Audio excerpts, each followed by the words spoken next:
Well, hey everyone, welcome back to another Wildwoods Beekeeping Chat. Thank you all for joining us tonight. And tonight we have our special guest of Jeff Brown.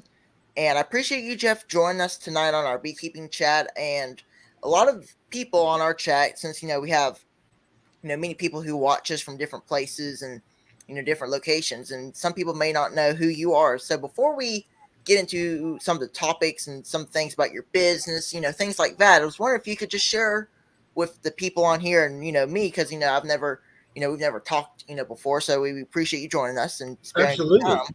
Thank you for having me, man. Definitely. And we thank you, and if you could just share us a little bit about yourself and kind of how you got into beekeeping and kind of where you are now. Okay. Well, I started with my first nuke in 2017. Before that, I had a big remodeling company for years and years and years here in Southeast Louisiana. And just kind of got tired of it. And I ran into a friend of mine I hadn't seen in a while, and he was beekeeping. So I inquired more and got my first nuke from him. And they were mean. And I didn't know if this was going to be something I was going to continue, because they were some mean bees. But I figured it out along the way, and I started my first cutout in 2018, and I have done probably around 450 cutouts and removals here and all around the area. So I currently have about 200 hives. I am a huge VSH diplomat. I think that is the way to handle varroa. And I graft bees, and I've raised queens, and I sell nukes, and we also, part of the Bee Commander is the name of the company, and me and my wife are our beekeeping team, and we own the Bee Commander. But another thing we do is we take the beeswax when we're done with the honey, and we make products with it, candles and lip balm and lotion and soap and all kind of stuff. And there's a bunch of new stuff coming up on the market soon. So I've been beekeeping since 2017, and it has taken me, like I'm sure everybody else, it has consumed everything I do now. Amen. Definitely. I love them bees, man. Definitely. I'm always, when we do these chats, I can't say enough how much, I really like to do this, beekeeping stuff. It's really, right when I started, I kept with it, and it's always fun going out to the bee yard and be able to see the bees, see what they're doing. It's just unbelievable. It is. It is. All right. And, I always say that on my beekeeping channel, everybody probably gets tired of me for saying it, but I keep on saying that's just a joy, passion to get out there and be able to start, be able to work those bees and be able to get out there and, go out there and be able to, inspect them and see what they're doing and, watching the bees, just kind of observing them. I do that all the time, being able to see how cool they are and really very interesting, insects. And I always find it a very good passion. I've always had passion for it whenever we started. We started actually around 2017 too. So like 8-ish years, 7-ish years. Absolutely. So, me. Yeah, I've learned more. Never stop learning with them girls, but boy, I've come a long way, and I'm sure you have too. Just definitely the respect for them has just grown. It's unbelievable. But yeah, that's a little bit about me. I have 6 children. married, my lovely wife Roxanne, and got 3 boys and 3 girls, and just a small time beekeeper, 200 hives, and just trying to find my spot in the industry so I can help in any way I can. Definitely. Yeah. Very good stuff there. And I asked my viewers my guests this question when we kind of get into the live stream. I was going to ask you the same. Was I know you're at 200 hives right now, but is there any future goals for this year, maybe even next year with the bees? Or is there anything that you have in your mind that you kind of want to make some new products, or you want to do? Is there any goals and plans for this year in your apiary? Yeah, one of my biggest plans, and I thought I was going to be able to get it done this year, but it's going to be 2025, just time restraints but as I'm working with the USDA now on their breeding program. I was invited to come along, and they have the pole line that it's a great bee. Very gentle, very they can handle varroa mites very well. Great honey producers. So we're doing a little program with that, and I am going to see Sue Kobe next year and take the artificial insemination class with her. And I've talked to her quite a few times. She's actually going to be one of the speakers at this year's Be Alive conference. But instrumental insemination is where I'd like to go, and for my expansion. As far as more hives, I don't know that I want any more right now. I would like to get to 500 one day is kind of my next little goal for the number of bees. But I don't want to do it incorrectly. I want to do it the right way, and it's just not quite time yet. Oh yeah. I feel the same thing. I've always talked to my viewers. I started the year off this year with one colony because the year before we had a lot of problems, and sure you might have experienced the same thing, that being in South, because we're down here in southeastern Alabama. Oh yeah. I'm sure you can tell. Yeah. And nice thank you. And I've always been learning more. And this year I was hoping to be able to make this a rebuild year. And I don't really want to go anywhere too big past my what I'm able to do, right? And sure. I'm sure with you too, what I'm able to manage, what I can do efficiently. I could have fewer hives and be able to manage them better, and probably get more honey too. Or I can have a lot more hives and not be able to manage them as well, and probably have more loss than I do bees coming in. So that's always something I take into considerations, and I agree with you too on that. And I was gonna get on a topic, since you're talking a little bit about the conference. Since I kind of want to share with us a little bit about the conference. Okay. It was a goal I had for a couple years now, and COVID knocked anything like that out of play. So last year was our first year we were able to put it together. It's called Be Alive Conference and Expo. It's here in Slidell, Louisiana, in September 27th and 8th. A place called the Harbor Center. It's a real nice event center. And last year was our first year. We had 250 attendees, 24 vendors. We had some great speakers, and this year it's going to be even bigger and better. We got Bob Benny and Sue Kobe and the good old Dirt Rooster and David Burns. Who else we got coming? We got a good lineup of speakers, and nice. So it's just trying to get beekeepers together and have some fun and learn some stuff, and can't never learn too much about them. But it's just hope to be a good conference one day. It's good. It's going great. People are joining up every year, and just starting to get a little support. And we got Date Ant and Man Lake and the bee supply. We got quite a few. It's all on the website. It's www.bealiveconference.com. That's right. I put it in the comment section, so anybody who wants to go check it out. Yeah. Yeah, cool. Thank you so much, man. Yeah, just trying to have a good time with it, have some fun. It's a good time. Definitely, and it's always good to be able to chat with beekeepers and have a good time, and be able to hear whatever people say, because I've talked to Bob Benny. Yeah, I've talked to Randy McCaffrey on here. I've talked to David Burns. Yeah.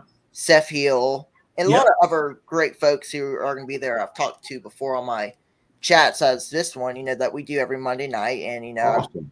And yeah, Seth is a cool dude, huh? Yeah, definitely. Yeah, he's a cool little guy, man. Can't wait to meet him. Definitely. And Randy, me and the Randy's pretty good friends. We hang out and chat sometimes, and he's what a great guy.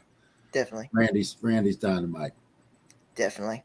Another topic, we could talk about real quick, and I know you've been talking a little bit about VSH, and I've thought about doing VSH before. I actually had a good friend of mine try to send me a VSH clean, but unfortunately it got too hot and it wasn't able to survive. So I wasn't able to do that. So I ended up not being able to do any VSH. Last year. In future, I may try it out. But sure. What is a little bit? Tell us a little bit about VSH for some people who are new beginners and don't know much about it, and some of your plans with VSH to maybe combat against mites and really help the effort going against Absolutely. Well, as you know, and anybody watching absolutely knows that it's a battle with the varroa. It is the number one nemesis, and VSH stands for Varroa Sensitive Hygiene, and it's a trait inside of. It can be in any queen, or it could be in any of the bees. It could be in any hive you get. It can be in. Most of my bees come from what I would consider a feral type bee, from cutouts, and they're not a true feral, but if they've been in that house for 5 years, they're pretty feral. So, and I see that trait even inside of a house, with a queen who hasn't been touched for years, that haven't even, seen any humans or been managed. So it's a trait that allows the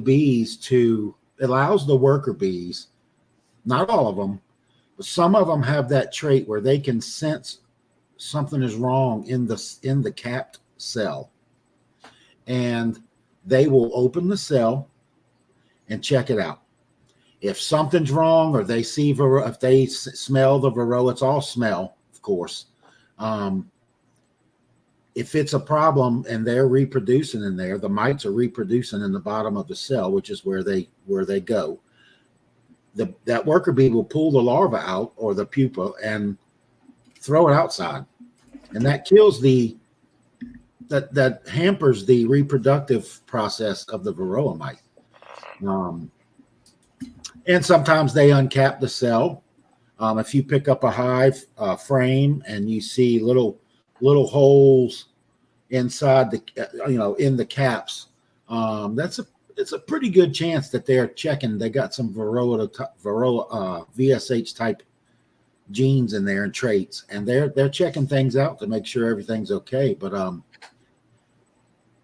you will still have bees. You will still have varroa mites in a mite wash, but the way VSH works is a true VSH trait will not let the varroa reproduce. So, and it's a wonderful, it's not the end all, but it's a really good, let the bees handle it. That's right. If you have to treat half as much, then that's great, Definitely. So let the bees handle it, and it really works. It's that's all I'm focused on, and I am 100% treatment free. Always have been.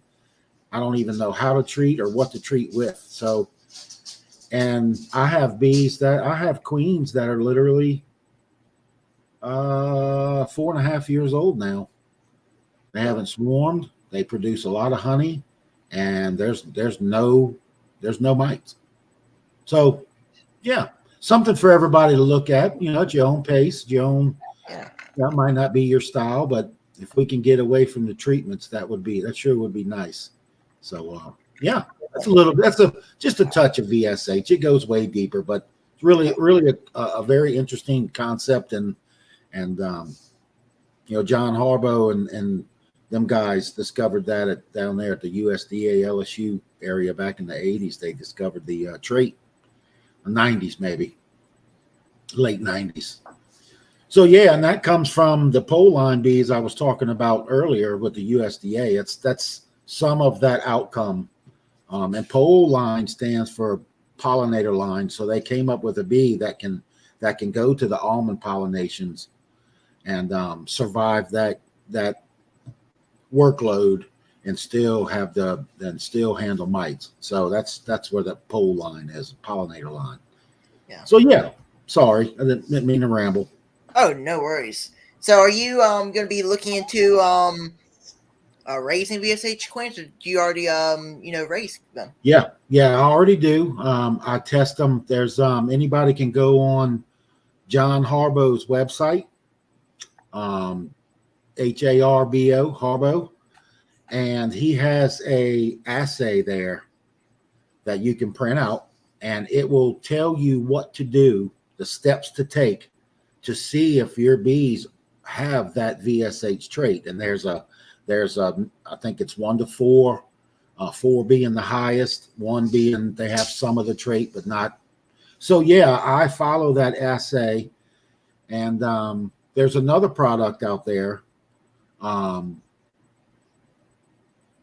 UBO. That's Carol Wagner. And it's a spray that you would spray on the cap brood and come back in 2 hours and see how many of the cells have they uncapped and removed. So I'm going to be testing that. I know it already works, but I'm going to be testing it in my yards probably in October, that next round. But yeah, I already raised VSH queens. I'm very strict about it. I'm very, very, very. I have a program, and I won't sway from it. And yeah, my new customers and my queen customers, they have a great time with my bees. They can't believe they're so gentle, and they bring so much honey in, and they just a great bee. So yeah, I'm already doing it. And then of course the instrumental insemination is going to play a big role in that, because now I can choose the drones that I want and tighten up my breeding a little bit. So yeah, that's where I'm headed. Nice. That's what and I'll send you some queens, man. Some good stuff. Definitely. Thank you. I'd appreciate it. I'll send you some queens and see what you think. Definitely. We'll definitely, try them out. We'll be in touch, and it's always great to have like a good nice genetic, right? Along with the VSH traits to be able to, help out with the varroa, which is something that, I've been following for, the couple, past year or two. Yeah. That I actually started catching up on a lot more things, because before all of this stuff, I really wasn't on any YouTube things. I really didn't know much about, VSH or anything like that. I was just keeping my bees. And then whenever I came on here, and people found my channel, which I had a channel of 20 subscribers. People found me out, and then here I am now. I have 1,800 subscribers. So I've jumped a long way. Man. You got a good channel. You got good stuff. Thank you. I really appreciate it. I appreciate people watching. Very nice. Definitely. And I was gonna ask you was about your business. I know you have the business, the Bee Commander. That's kind of how we, found your stuff, and we found that your conference was pretty cool, and we thought it'd be a good chat to bring you on here. So again, thank you. And I was wondering if you could just share with us a little bit about kind of how the business side of your beekeeping journey, and what you're doing in the beekeeping side. How the business came along, and how that's doing now, and maybe some of the things that you are selling on your store. Well, in 2017, when I first took on this beekeeping journey, it was just going to be, like everybody else, it was going to be a hive or two, and we would have them in the backyard, and we would get a little honey, and there would be something to another hobby exploration to have. I thought they were already wonderful, and little did I know the world of bees are it's large. So, of course, my wife was working.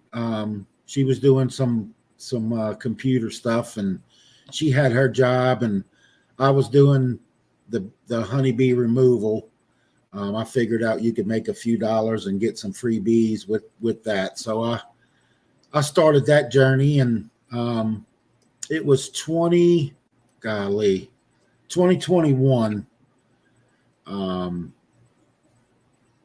We lost my eldest daughter to a lifelong kidney battle. So that threw me for a loop. I didn't know if I was going to continue doing anything. So my wife took off work to be with me and just to mourn the loss of our daughter Alexis. And in that time, we just did some thinking and some searching, and we started making soap and lip balm and candles. It started with candles. So now we're always thinking of a beeswax product that we can make, no matter what it would be. I'm fixing to do some beard balms, and we got all kind of stuff in the works. But we started hitting all the farmers markets, and then we got into festivals and fairs, and so now that's what we do business wise. We've gotten into quite a few stores now. But that's what we do. We have a 20 by 20 shop here in the yard, and it's way too small. We barely can move in there now. But that's where I do the honey extraction, and we make the candles and soap and all the products in there. And we have a few stores that we have the products in. So that's a little line of, a small income. And we hit the festivals and fairs and farmers markets, and we just created a little name for ourselves locally. And we travel around a few hours away. We'll go to some good festivals and sell the products and, promote the beeswax has it's a wonderful product for, skin, and it's a wonderful product, period. And then I sell the bees. I sell nukes and queens and do cutouts. So that's the Bee Commander in a nutshell. That's our few sources of income, and we're both full-time beekeepers now. And she left the real work field and got into the real work field. But yeah, so we've been doing that since 2021 full-time, and yeah, we met a lot of great people, and definitely a lot of good people in this community, and and overall just a lot of good beekeepers. Beekeepers helping beekeepers is what wonderful. We call it. Wonderful. And we've made candles before too. We haven't sold them, but we've made them, and I've always thought about some different things to make up a business. Sure. And absolutely. I've been thinking of names and things like that for a business if I ever wanted to get maybe I was thinking maybe start out with Etsy or whatever, still some honey or beeswax and some absolutely basic things to see if I can do it good, and if I do, then kind of expand on that. I've tried queen rearing before too. I didn't have the best of luck, but I've been still trying, and it always takes time whenever you're doing stuff like that. Yeah, don't stop, man. You just keep knocking it out. Definitely. Keep trying. That's what I've always said on the channel. Even though I'm not a professional queen rearer, but I do know that none of us are. You got to keep going and keep doing it. If you stop, and it's not you're not going to be able to ever be able to do that. And it's so satisfying. Queen rearing is just so. You get attached to them little things, man. You get attached to like your babies. I had a hard time. When I first started, I had a hard time getting rid of my bees because I wanted to keep them all. Then the more I got into it, I realized make a good bee that's a pleasure to keep and share it with people that want to beekeep. So I changed my whole. I'm telling you, I had a hard time letting my bees go when I first started. It was crazy. Yeah. Now it's more of a just proud of the work I've done, and I want to share that now. So it totally trained, 180-degree, 360-degree turn on my mindset on that, and don't stop. Raise them girls and share them with the world, or build your own apiary with them. That's one of the most important things, is you got your own stock of bee. Sure. From your favorite queen that does the best. So yeah, not just a little on definitely Etsy and all is some great platforms out there. But man, them farmers markets in your area, man, get you a little 10 by 10 tent and a table and a chair and go sit at them things. People get to know you. That's how we started. And there's so many out there that definitely little festivals and all, and just go set up and present yourself. Sure. Yeah. Great idea. I've always, fun. It's a really, good idea, because this year I'm going to try to get some honey, as long as everything goes well. Last year, no honey. But this year, hopefully we get a little honey. Last year was kind of not the best. True. And, it was tough for a lot of beekeepers down south. I don't know how it affected beekeepers up north, but I believe it probably affected them some too. But down here, it really did. Oh, it was a hit, man.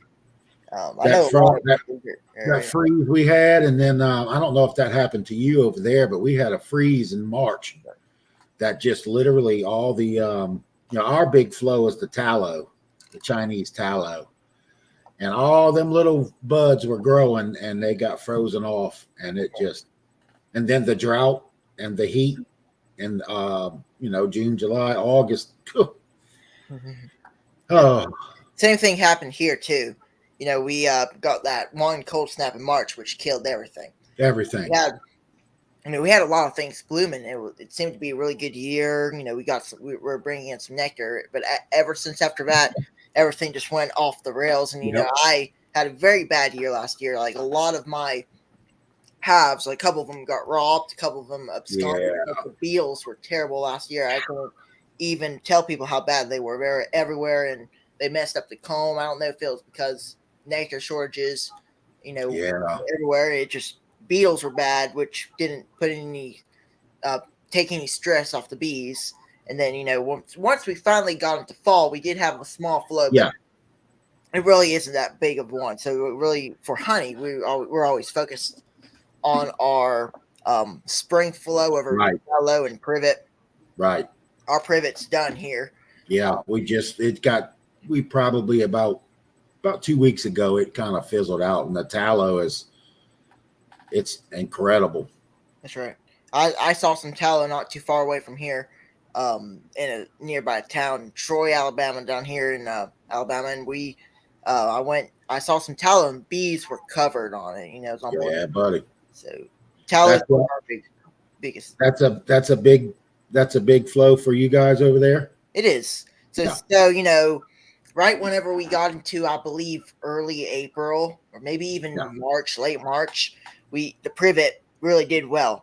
Yeah. And we've been having privet. We had privet all, April long. May we had some privet, but about 2 weeks ago, mid-May is exactly when it just started to fizzle out. And I had 1 week or maybe a couple weeks where, since there wasn't the best of a flow, my bees weren't drawing out anything. So like a week ago, my bees started to draw out much better. So I believe our tallow flow came in, and it's here. So I believe it's doing well. Same exact scenario. That's amazing. Definitely. And they drawing out and packing it in now. It's unreal watching them. You got to stay on top of them. It's quick. That's right. We talked about this actually a couple weeks ago. My bees have been packing in the honey really, really well, like a month ago, and it was unbelievable how much honey was already stored just in the deep. So whenever I had put on supers, they never drew them out for like a month, or maybe even two. Maybe I'm over exaggerating it. It's probably more like about 2 weeks, 3 weeks. Yep. Right where we're the privet ended and our tallow actually started. but it didn't draw anything. But then I don't know if it's maybe because I didn't have enough wax on the frames. That's a good reason. Another reason could be that our flow just wasn't the strongest. I think that may be what it is, Probably. because it happened here. Definitely. And And all of a sudden, right. you go check them. You go check them a few days later, and it's like, they are drawing everything. Definitely. I think a lot of people down here, like Philip, he's a person who watches us. They got another rain. I think I can't know exactly where he's at, but that's also another thing when we're going to flows. We've been having a lot of rain down here, unbelievable amount of rain. Jeff and Joseph asked Jeff, did the last rain wash off any of your tallow? It did. We've had 3 or 4 days here of some just constant, pretty good heavy rain, and I think it did. I didn't see any of them on anything today, but hopefully this week, Joseph. What's up, Joseph? We hopefully this week we'll get a little break, and they'll make some more. They'll make some more nectar. Definitely. I can't say how much rain we've been having down here, especially on the weekends. Crazy, man. During the week, a lot of times it's fine. It's, lovely. Right. And, on the weekends, we usually enjoy ourselves on the river sometimes, Right. The Long River on the, Alabama. And, every both, I think it was like on Memorial Day weekend. It was like Saturday and Monday, both just rain. I know, man. And then that washed off a lot of our, a lot of our tallow and a lot of other things too. And that can be something else too.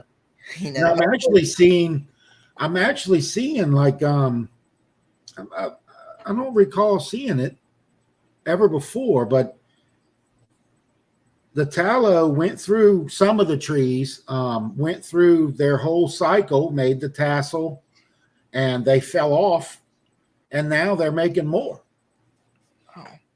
They're doing two rounds. A lot of the trees here, they got new sprouts sprouting out. I don't know if I've ever seen that before. Maybe Joey has. Maybe he can answer if he's seen that before. But I don't think I've ever seen that. It'd be a round 2 from the same tree. So, wow! Yeah. I don't know. That's interesting. I've never really seen that before or heard of it. I never heard anybody talk about it. They dropped all the old tassels, and now they got new ones coming out. So, hey, I'll take it. Yeah, definitely, I'd take it. That's our reward for last year. That's right, maybe so. I got to thank Tom real quick for the $30 donation. From Tom, he watches the channel too. So, fun show. Keep up the good work. Thanks for being a guest, Jeff, and good to hear your story. Thank you, Tom. Appreciate it, buddy. Hope to meet you one day. Definitely. And, but, that's really what's been going on around here with the flow. Of course, tallow is one of our biggest hitters down here, which same for you. Sure. Right whenever we're waiting for the tallow to come in, we were talking. We've been waiting for the tallow. We knew the tallow was coming sometime, but it kept on slowly coming in, and then we finally got on that flow, and then I saw blooms. I was like, all right, tallow's finally here. Now here we go. Yeah, we'll see if we can get some honey. So maybe this year we'll get some honey. Yeah. And see how that goes. How many hives you working right now? Right now, well, at the start of the year, I had 1, like I said earlier. Now I have 8 because I got 6 nukes, and then I got 1 swarm that I caught. So it's going well, and we're gonna see how it grows. That's awesome, man. All the bees are doing well. You can make a lot of honey with 8 hives. Definitely, surely can. And I can't explain how well the bees are doing right now. They were just maybe 2 months ago. We got them April the 7th and installed them April 8th, and since then, every single one is completely full in 10 frames and making honey. So they grew very fast down here, and I'm very happy and surprised on how fast they grew, and really happy with their growth so far. And that wasn't that long ago for them to build up that quick. That's pretty good, man. That's awesome. Yes, definitely. And same Tom was saying, Grayson, I hope you try to rear queens from rat colony. I'm thinking that too, since we're going to see Yeah. maybe those genetics are just some different Yep. genetics that will kind of come on and build. Because down here in Alabama, and same with your area, I'm sure, having a bee, our bees brood up early all winter long. They Yeah. Oh brood, yeah. and I'm fine with that. I let the bees do what they want to do. Sure. And Sure. then, and then when we come into spring, I want them to go on and brood up pretty good, since we have really our spring started pretty much in February. Yeah. Right. Yeah. Even the end of January, most sometimes. That's right. Well, everybody up there north is enjoying their snow. We're enjoying sunny sunshine. Yeah. Unbelievable. Yeah. And people down here, I talk to a lot of people, down here, and I've watched videos, of course, early, late January, early February, and all of February, and so on. It was just pretty much warm weather. Bees were flying almost every single day.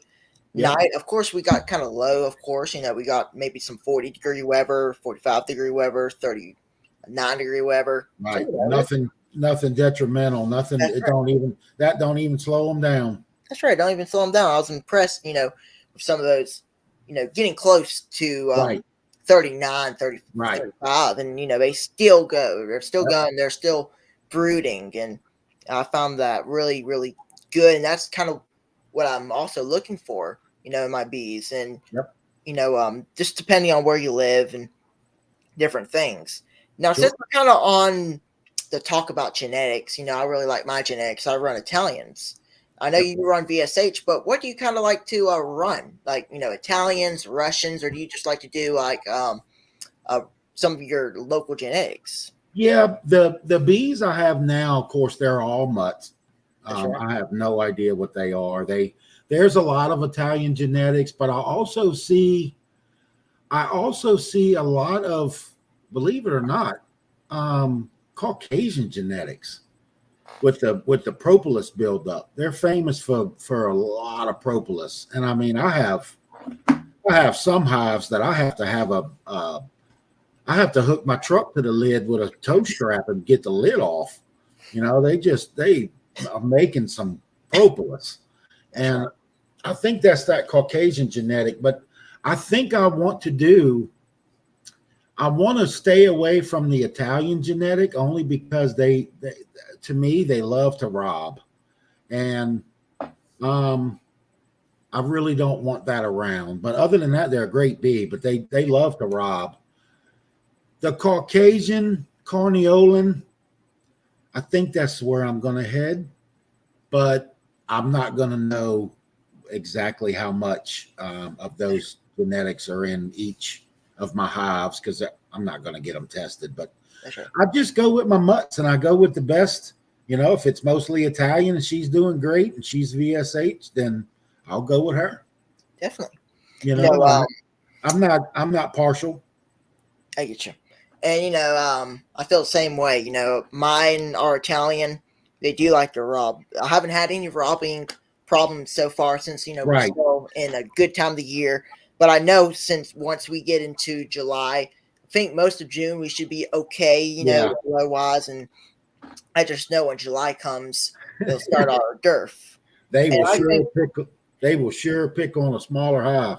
they definitely will. That's why I've been making sure all my hives are even. So each has, not one that's small, one that's very, very strong. Right. They're all even right now. So I made it a point to myself this year to keep all my hives equal, because last year it was everywhere. Like some weak, some okay, and some very, very strong. This year I've been really good, even. So that's what I'm working at. That's good. Good idea. Good idea.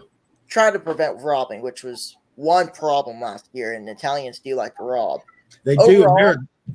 They're a great bee. They're great, man. They produce brood like crazy. They bring in honey. They just love to rob, man, and that aggravates me. Definitely. Everything. I like everything, with the Italian, except that one thing about robbing. Yep. That's just, they love the rob, but then they do. I think one of the best things I really like about Italians are they brood up really, really, really good. Yes. That's my favorite thing about they them. will make some brood. Especially for, me and you, since, you're in Louisiana, and I'm down here in Alabama. It's only one state away, so we have pretty Right. similar temperatures and stuff like that. Absolutely.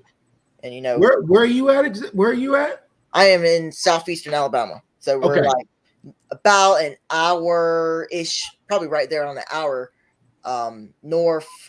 I'd say a little bit northwest of Dothan. Oh, okay, okay. So Yeah, not too far. I wouldn't say too west, but like, just a little bit to the sure. west side. And then I got you. so It's but pretty still kind of central though, still a little bit more central sure. in the That's middle. nice, man. Yeah, I'm about 25 miles directly north of New Orleans, All right. Nice. which is a whole nother. It's amazing how big that 25 miles can be. And we have Lake Pontchartrain, which is just a big lake that enters into the Gulf. But you cross the lake going south and you get to New Orleans and south of there, some of them areas, it's a whole nother world of beekeeping, a whole different timing. I mean, 45 minutes from here is a totally different timing process for beekeeping. It's amazing. Definitely. Jeff And Perry here has a question, and yeah, it kind of goes back to VSH too. It says, Mr. Brown, when you get a cutout, do you requeen with VSH to keep good traits? I will if those you'd be surprised how many cutouts have those traits already in them. And I will watch them. I won't requeen them immediately. I like to watch them, for a few months and see, get a good Harbo test on them and see what's going on with them. And if they're not VSH, yeah, they will get the pinch treatment and replaced. Definitely. But you'd be surprised on some of them feral colonies have the VSH trait already in them. Definitely. So some of my best queens are from a trap out a cutout that was in a house for a few years in the middle of a neighborhood. Yeah, definitely. It's And always great. I really like to get some of those local genetics from cutout swarms. You get those traits that are 100% built for, your exact location. If you're setting out a swarm trap, maybe a couple miles from your front door. And, some interesting bees you could catch. Some interesting bees I've always fought too. And I have some swarm traps set out. I haven't caught anything yet, but I did set some out. So we'll see how they go. Caught one swarm so far this year. They are doing extremely well. It's very fun to do. And here soon, before long, I'm going to go on and put them in a 10-frame box and let them go on and grow from that too. Heck yeah. And then this year, probably not going to get any honey off them. And, really, I didn't think I was going to get any honey off of my nukes that I have. It just depends on how everything goes, but they are starting to draw out my supers. So if they can finish up drawing it out, because they were doing it very slowly when I went in, and it might be different tomorrow. I'm going to try to check them sometime tomorrow. But I believe if they can get them quickly drawn out and put some honey in it, that one super, I can probably get some honey off there too. Heck yeah. When you said you got them in early April? Early April the 7th, and we installed them April 8th. So we got them. Wow. I was really expecting a little bit more in mid-April. That would be more, maybe even late April. But I got them early, and I'm glad I did, because I got a good head start, and the bees got a good start too in that 10-frame box. So that was a good thing for my bee yard to be able to kind of get back on its feet, because after last year it just was terrible, and winter didn't make it any better either. I went in with 5 hives but maybe about 6, but each one, they're just strong because they just in the dearth and fall, they kept on. I fed them. I did everything I could, to try to get them to come back, and they just weren't able to. They're just small. No. They're weak, damaged from the year before, which we had a bad year, and I probably did some things that were unnecessary that I shouldn't have done, like splitting too much. I did too much, and sometimes it happens. And, we're figure that out. And then this year, we're just kind of getting back on our feet, and I've been calling it a rebuild year this year, and it's been going good. So that's all I can really say. People know that this year has been going well down here in Alabama. We've been having good flow, good year so far, and I'm really looking forward to how the rest of the year goes, except for a DERF. So hope it's not too bad. So we'll see how that is too, and so on. Yeah, and they're used to a normal dearth. Last year was just absolutely, they didn't have a chance, with the freeze. That's right. They just didn't have a chance. That they had a 6-month long dearth, and that's tough. That's right. That's too much. And I can remember during that DERF, whenever I went down to my beer and I saw a little bit of robbing, I had to go out there and I had to put some sugar water out. And in the bucket, it spilled on the ground everywhere. So I didn't think they were going to drink it. So I came back 30 minutes later, bees everywhere on the ground. They were wanting that nectar. Since it was all on the ground, bees were on the ground. I could hear them buzzing. So I knew right then that there was no nectar out there. So they were really wanting that. So I started doing some open feeding, but they took it down every day. And it was hard to keep doing it. But I kept on doing it till the end of the year. But even then, just still bees didn't have a chance because just not enough nectar for all the nectar that there's out there. Much more than they need. But then whenever I take nectar and give it to them, I'm kind of it's limited. Right. I'm not giving everything. It's limited. They have to eat it first. That's right. It's the food first, and they store extra. So with that kind of a situation like last year, with that long of a nature not providing the nectar, they wasn't building with it or storing it. They were consuming it. That's right. They couldn't store anything. They had to eat it. That's right. That's what I saw a lot of. They didn't even bring in much. I noticed last year there wasn't even much pollen being brought in. It just wasn't nothing for them. Definitely. There just wasn't. I still can't believe how that happened. And we'll probably talk about it for a couple of years too. We'll remember back to when it just wasn't a good year. It was just we'll remember last year. Definitely, we'll remember it for our and I think the bees we don't want another one. Definitely. I do got a quick topic. I've talked about this too with a lot of my guests, and of course it really is it depends on your stance. There's a lot of different hive configurations, right? Sure. And we don't have to drag this out too long, but I was just wondering what you kind of run in your apiary. For me, I like just single brood chamber management, just with one deep. I was just kind of curious on what you run. Do you run doubles or do you run singles? And going into winter too. Sure. I do a little of both. No real reason. I just do a little of both.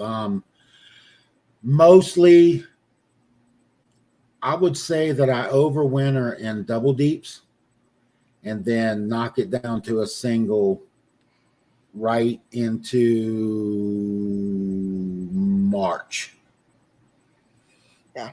Definitely. So in March or maybe April, beginning of April, I'll sometimes I'll let them stay a double. That's it. Yeah, I do both. 10 frames. I have a few honey supers, but I run all deeps, which I will be changing the older I get. They're getting pretty heavy. But I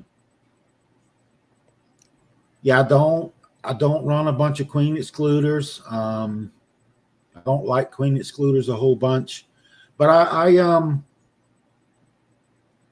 run both, and I think a beehive going into winter in a double is much stronger in the spring. That's what I see. Definitely. For the most part. Definitely.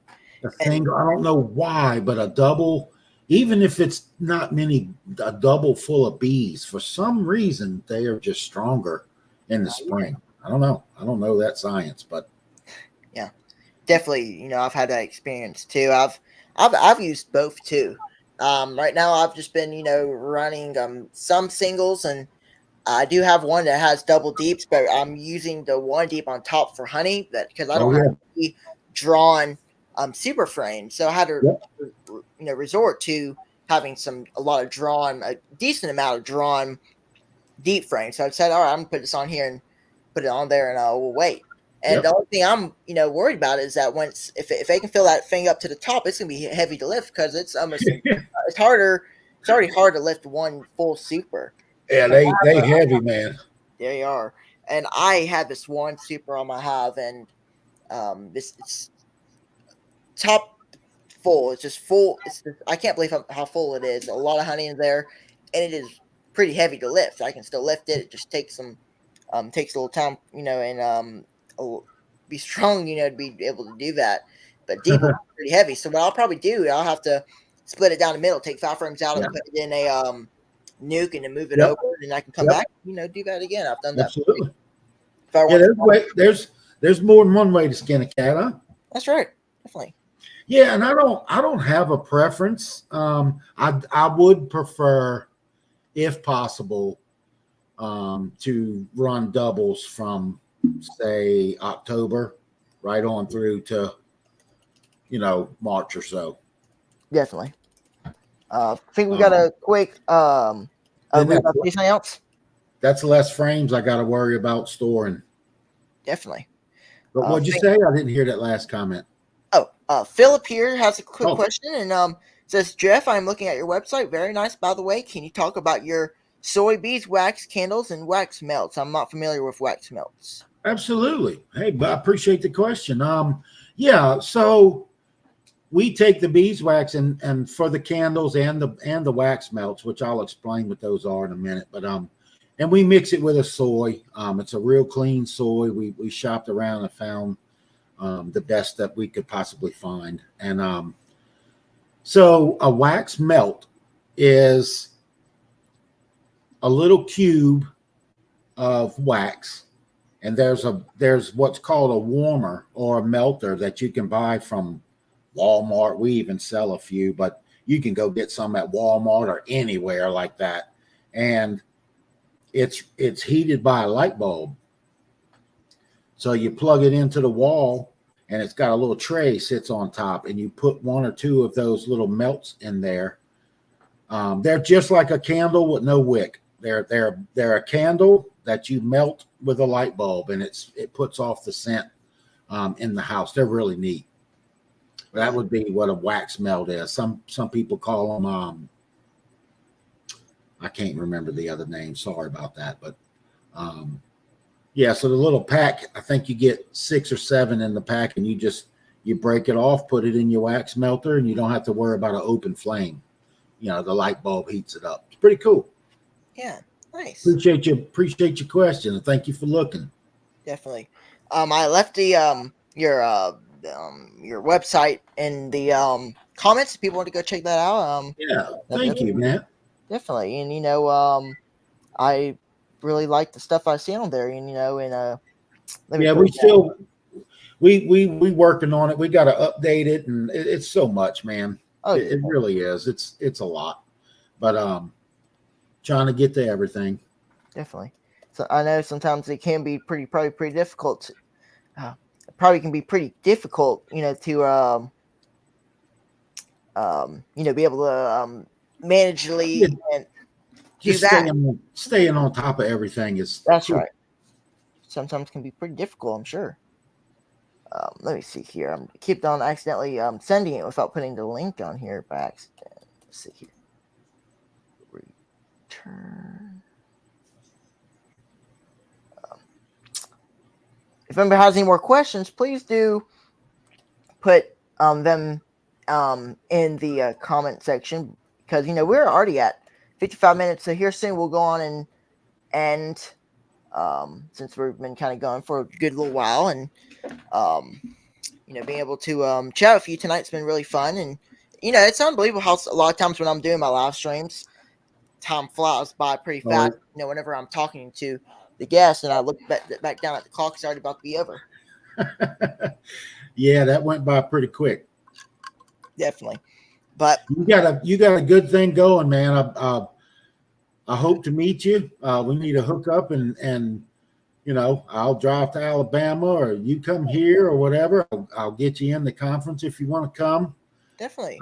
You're thinking about just, doing it. Definitely. You know, let's not let this be the first and last. Let's. That's right. You know. Definitely. And we looked at the conference since there's a lot of other conferences, of course, right? Right. A lot of them, but down there, in Slidell, that's right, that's where it's at, right? Slidell, Right. Louisiana.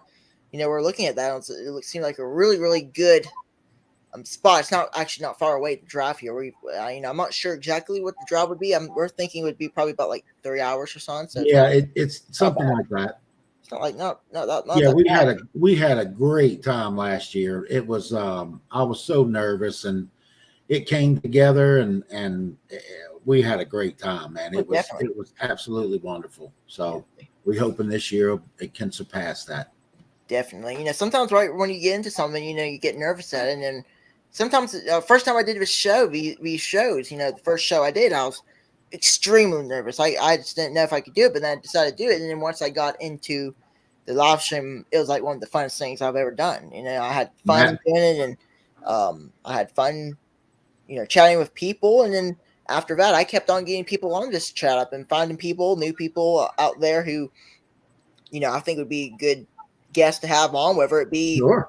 Bob Benny or whether it be somebody who just watched the channel. Because I've had a lot of people who just, don't even have YouTube channels, Absolutely. And I've had them on, and then, good stuff. And, I appreciate you sparing the time to join us tonight. And absolutely. I thank you for the invite, man. It meant a lot. I appreciate that. It's really cool. No worries. I appreciate you, sparing time. And, with 200 colonies, that's a lot of jobs to manage and be able to. Yeah, it can get to be a lot for sure.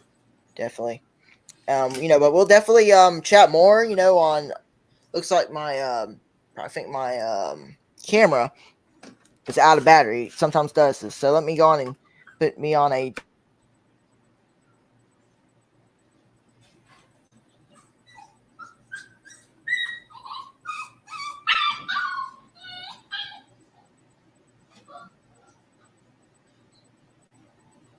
I can't hear you, buddy. Let's see, can you hear me now? There it is. Bass Pro Shops. Yeah. Oh, can't hear you. Hear me now? There it is. It keeps on going off for some reason. I have problems with mics and stuff. It always does that. But what I was, going to say was that, we'll definitely chat more on, on the side, and we'll definitely try to, thinking about coming to that conference, sometime. And, we've been thinking about it. So we'll definitely hook up some more and talk a little bit more and, have some fun doing that. And, absolutely, man. New Orleans is right there. There's all kind of stuff to do. Bob Benny and them last year, a few of them, they went on a swamp tour. They got to feed some alligators, and it was crazy. Definitely. Well, guess we'll do it. Definitely. But again, thank you for checking in, and I gotta say thank you for people coming on. And I see Tim there; he's a friend of mine down here in Alabama. Careful with those buttons, definitely. I sometimes press things go off the chains or off the rails, or however you'd like to say it. But that's definitely out of my league, man. Definitely. But again, thank you, and thank you for joining us tonight. Thank you, everybody, for watching. Baby. Make sure to check out Jeff's website and the BLOF conference. Let me put that in here before you check out. Make sure to check that out. And if you're in the area, maybe you're in Louisiana or somewhere, make sure to maybe consider going there and have fun, because Bob Benny will be there. A lot of people will be there. So there you go. Last year we had people from literally all over the United States. I was really, really, really shocked. Definitely. It's really, really good. I really think beekeepers coming together and helping each other out is just the best thing to have, beekeeping, especially for new beginners, having this information right there with them. Yes. Definitely. Well, guys, thank you so much, man. I appreciate you. Definitely. Thank you too. Thank you, everybody, for watching. We'll catch you next time. All right, guys. See y'all later. See you later.